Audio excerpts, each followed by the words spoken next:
Hi guys, and welcome to another episode of Tipsy Goat. My name is Edwin, and today I'm doing another DeckTech about one of the commanders that is spoiled from Tarkir Dragonstorm. And it's not just any commander, it's the backup commander for the Sultai precon. Teval, the Balanced Scale, is a 4-mana Sultai commander that is a spirit dragon with flying. Whenever it attacks, you mill 3 cards, then you may return a land card from your graveyard to the battlefield. Tapped, and whenever one or more cards leave your graveyard, create a zombie druid creature token. So it wants to attack, it wants to mill a lot of cards, it wants to have some landfall triggers maybe, and of course it's going to use the best zombie cards that are out there. When building a commander or thinking of how I'm going to build a commander, I instantly think about all the mechanics that I can use. Think of flashback, landfall like I said, but also, whenever you just exile something, you get a zombie. So there's a lot of ways. And with Teval, you get rewarded for all the sites that you're choosing. You can go a full zombie deck, you can go a full landfall deck. If those things bore you, you can mix it all up and get one machine that does it all.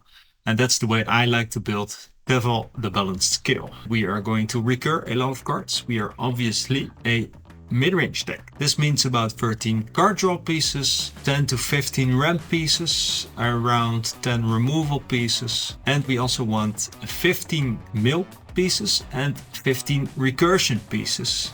And of course 37 lands, maybe some finishers, as well as some protectors. Mix it all up and you get about 120 cards. So when building this deck, we are looking at cards that do multiple things at the same time. So we need at least 20 cards that do so, and doing so we can have a deck that does a lot of things. And you can have a hand that wants you to go several routes. This way we have a deck that has a lot of options and also mixes up your gameplay, so you will want to play this deck a lot of time and not just 2 or 3 times and get bored after it. There will be a lot of variety, and that's a lot of fun. Let's start with my favorite category, which is mill. Of course, we have Hedron Crabs that mills yourself. Gorehound, whenever now a creature with power 2 or less enters the battlefield under your control. Surveil 1. Aftermath Analyst that mills 3 cards when it enters the battlefield, and it also returns all your land cards. Then later on in the game, Altar of Dementia, you can sacrifice creature and mill other players, or most of the times you'll just mill yourself. And Golgari Thug, a card you will not have probably seen a lot, unless you have been playing Magic for like 20 years. Because Dredge was a very popular mechanic back in the day. Dredge says if you would draw a card, you may mill 4 cards instead. If you do, return this card from your graveyard to your hand. So instead of drawing a card, we're drawing this card, getting it back from the graveyard, and of course milling. And while we are getting it back, we have a commander trigger. Hermit Druid. If you have seen the Command Zone and seen Jimmy Wong playing the Hermit Druid, you know this can go incredibly wrong. You can only play Hermit Druid if you have only a couple of basic lands. In this deck we only have 3 pieces, so you could with 1 activation mill 90 cards. You could also have really bad luck and mill 2 cards, but most of the time, let's say middle ground, you will mill about 45 cards, 40 cards for only 3 mana.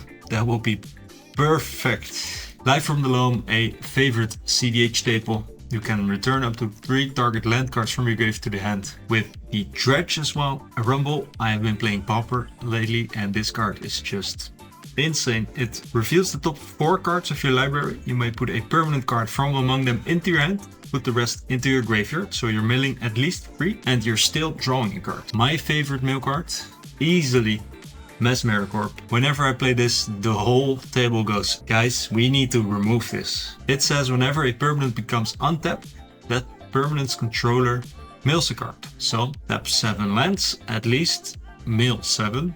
And of course, if you have a white board with a lot of artifacts, creature tokens, of course, you will probably have to mill around 10 or 20 cards. So it might not stick around for that long, but of course it's an artifact, so who knows? We're just playing it for us, but knowing our opponent's is always good. Oculus, a very expensive card lately. As an additional cost, exile 6 cards from your graveyard. Pretty fun because we get a commander trigger there already.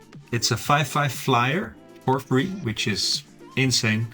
At the beginning of each opponent's upkeep, you manifest Dread. So you look at the top 2 cards of your library, put one onto the battlefield face down as a tutu, and you can turn it face up for its mana cost if it's a creature card. So kind of card draw if you can put creatures down, but at its base it's just mill 3 for each opponent's upkeep and create 3 tutus, which is insane. 6 is a really nice card. It says whenever it attacks, mill 3 cards. You may put a land card from among them into your hand, and as long as it's your turn, non-land permanent cards in your graveyard have retrace, which means you may cast permanent cards from your graveyard by discarding a land card in addition to paying their other costs. So basically, if you have 4 lands in your hand that you don't need, you now get to play 4 spells from your graveyard. Of course, you still have to play, but yeah, that just means land cards in your hand are never dead cards. Stinkweed Imp, we've seen the Golgari Fog. This one has Dredge 5 even. Lost Monarch of Ifnar, new card from the Aether Drift set that says other zombies you control have Afflict 3, and this one has Afflict 3 as well. And Afflict means whenever this creature becomes blocked, defending player loses life. At the beginning of your second main phase, if a player was dealt combat damage by a zombie this turn, mill 3 cards. Then you may return a creature card from your graveyard to your hand. And if we have all this mill, of course, we want to get cards from our graveyard onto the battlefield or into our hand, triggering our commander and making a lot of zombies. Gravecrawler may be cast from your graveyard as long as you control a zombie. We will always make zombies, so this will not be a problem. Phyrexian Reclamation, pay 2 life and 2 mana, return target creature card from your graveyard to the hand. Tortured Existence, discard a creature card, pay 1 black and return target creature card from your graveyard to the hand. You can just discard 1 creature card and instantly get that target creature card back to your hand. So you can just pay 5 black mana and getting 5 commander triggers. Analyst, as we've seen, amazing, getting all our land cards back. Live from the Loam, we've seen Excavator makes sure we can get all the land cards back from the graveyard as well. 6, we have seen Dread Return. For 4 mana, return target creature card from your grave to the battlefield. Not so great. Flashback is even better. Sacrifice 3 creatures and return target creature card from your grave to the battlefield, but without paying the mana cost. And flashback means we get it back from the graveyard, so we have a commander trigger there. Then we return a creature and we have a commander trigger as well. So by sacrificing 3 creatures, we get 2 zombies and a creature card from the graveyard. So we basically sacrificed 3 and gained 3. And Hatch Shredder says whenever 1 or more land cards are put into your graveyard from your library, put them onto the battlefield tapped. So mill 2 land cards, get them onto the battlefield. And we have even more land recursion with Splendid Reclamation, return all land cards from your graveyard to the battlefield tapped. World Shaper, when it dies, return all land cards from your graveyard to the battlefield. Then we have 3 5 mana cards, which if you can get a couple of cards in your graveyard and a couple of tokens, will be absolutely insane. Probably winning you the game right there. Lich Knight's Conquest says sacrifice any number of artifacts, enchantments and or tokens. Return that many creature cards from your graveyard to the battlefield. So sacrifice 4 zombies, 4 creature cards from your graveyard directly onto the battlefield. Living Death, probably know this one. Each player exiles all creature cards from their graveyard, then sacrifices all creatures they control, then put all cards they exiled this way onto the battlefield. We are mostly milling ourselves, except for my favorite card, of course, Mesmeric Orb, but the rest will just mill ourselves. So opponents will have incidental creatures if no board wipe has been played yet, but we will have a lot of creatures all the time, and this will just get them back. The Scarab God, of course, pay 4 mana, exile target creature card from a graveyard, create a token that's a copy of it, except it's a 4/4 zombie. Now, if we have all those sweet zombies out, we haven't had a mass reanimation spell, but we do have, let's say, 10 zombies. We need a way to finish the game. Beastmaster Ascension, 3 mana, put 7 quest counters on it, and you get +5/+5. The Lost Monarch. Now, whenever you attack with 10. That's 20 damage, but if they block it off, that's 30 damage. Sir Conrad, if you are doing graveyard, this will put in a lot of work. It says whenever a creature dies or is put into a graveyard from anywhere other than the battlefield, or a creature card leaves your graveyard, deal 1 damage to each opponent. This is just what our commander wants to do. And Conrad is gonna ping all of our opponents whenever we do it. And the Scarab God, it also has the first line, which if you've seen Scarab God, the Reanimator type, you probably won't know. If you've seen the zombie type against you, you know this one very good. At the beginning of your upkeep, each opponent loses X life and you scry X, where X is the number of zombies you control. So if you have 10 zombies, each opponent loses 10 life and you scry 10. Of course, we need a way to draw all that sweet mill cards, recursion cards and finishers. Link to Dust is pretty fun. Exile target card from a graveyard. If it was a creature card, you gain 3 life. Otherwise, you draw a card. So let's say you have your commander out.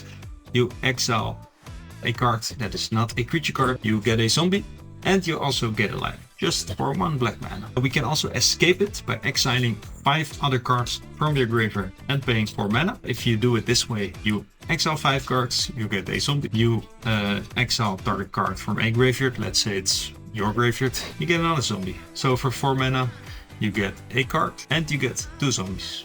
Not bad. Otherworldly Gaze says survey 3.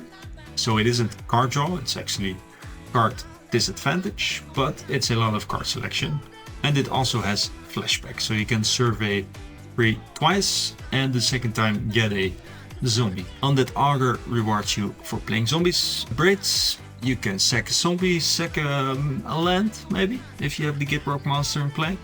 And draw a lot of cards, deal some damage as well. Matsalantli is probably my favorite recursion card for tap. Draw a card, then discard a card, but you can also pay for mana and tap it. Then you transform Matsalantli, but you can only do it if there are 4 or more permanent types among cards in your graveyard. And then it says add X mana of any one color, where X is number of permanent cards in your graveyard. So this could be easily get 20 or 30 mana out. Windfall, always good.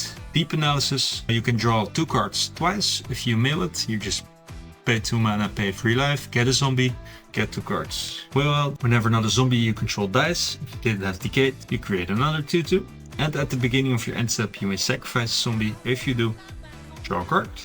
Kindred Discovery says choose a creature type.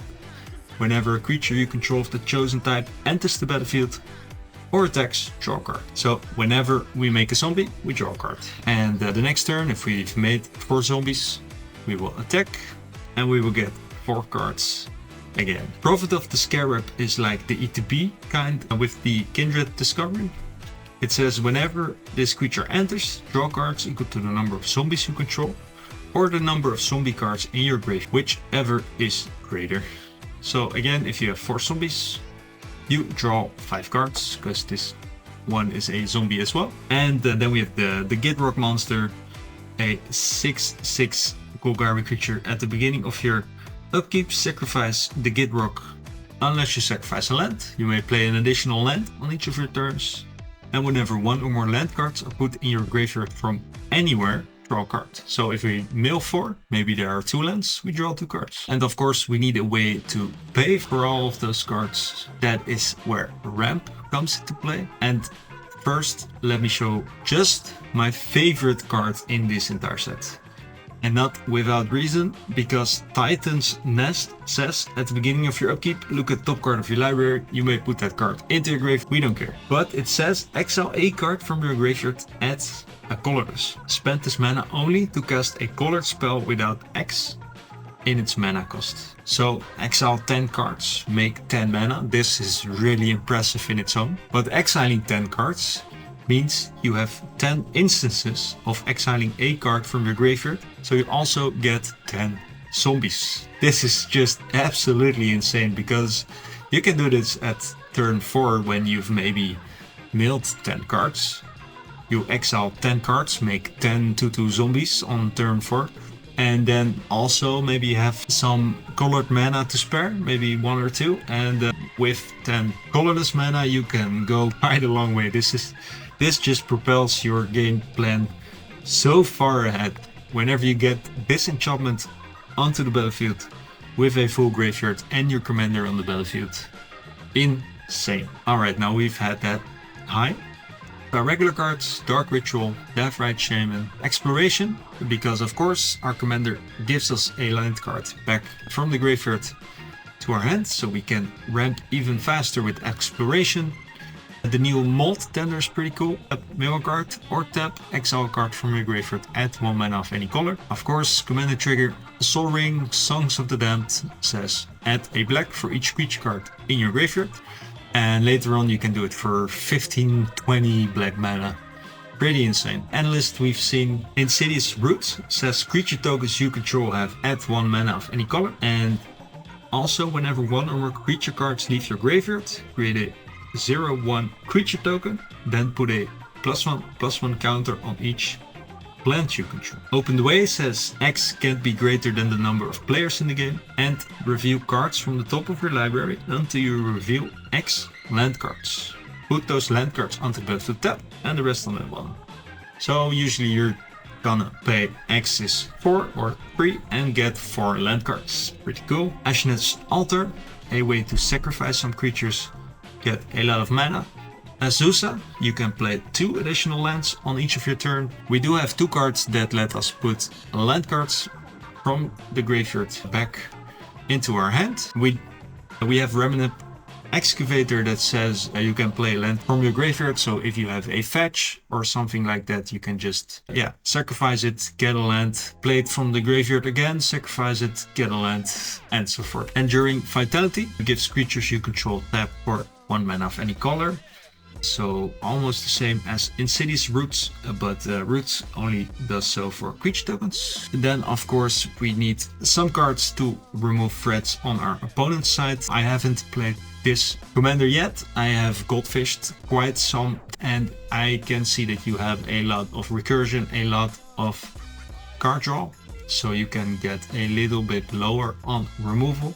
6 is probably still not enough, but starting low to see what your commander does and where you can get rid of some cards will free up some spots for removal. And when you've tried it on a few times, you probably add some removal. I included 3 counter spells just because your commander usually gets removed, so some protection is pretty good. Offer You Can't Refuse, Mana Drain, Negate. Scavenging Ooze is removal, but only for if you have decks at the table that can recur. Sky Turtle is pretty cool because it has 2 channel options. For 3 mana you can return target card from your graveyard to your hand, and for 2 mana you can return target creature to its owner's hand.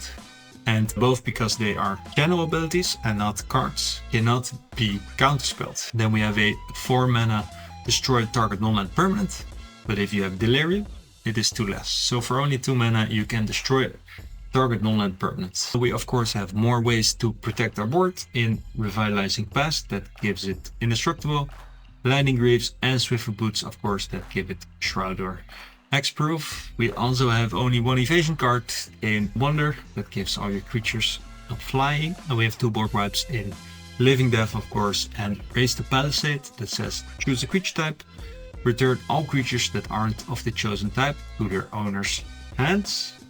We can just say zombie if we have 10 zombies, and usually, well, the 20 power will kick someone out straight away. It will not get you that far ahead in terms of tempo, but usually it's just enough to win the game, or at least kick 1 player out of the game. Before we enter DeckTech, I want to give a shout out to 1 card that is just so evil that I couldn't put it in a deck. Also because it's mass land destruction. Your deck will instantly be a bracket 4 deck, but I just don't play it because it's too mean. Guild Leaf Archdruid says whenever you play a druid spell, you may draw a card. We don't care. Tap 7 untapped druids you control. Gain control of all lands target player controls. Of course, the Archdruid is a druid already, so you only need 6 other druids, but the zombie tokens you make are druids as well. So 6 instances of a card leaving your graveyard, and you gain control of all lands target player controls. If this survives another rotation, do it again. It's just too mean. Especially if, let's say, there was just a board wipe, all the removal is already played, there's nothing anyone can do. gain control of all lands, next turn gain control of all lands of another target player. It's just too mean, but the fact that the zombie creature tokens are druids as well is pretty funny. And this card is just perfect for it. It's in my maybe board, so if you want to see some other cards that are pretty cool in this deck as well. So there you have it. Teval, the balanced scale. He really is balanced because you need to balance a lot of categories into one commander. You have zombie cards, you have mill cards, you have landfall cards, and you have recursion cards as well.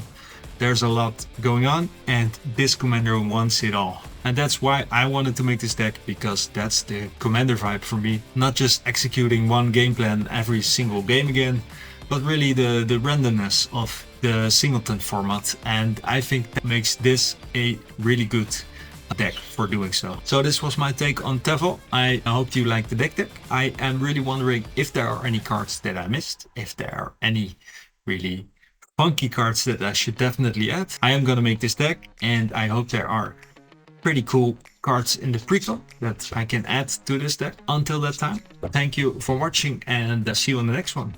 Bye.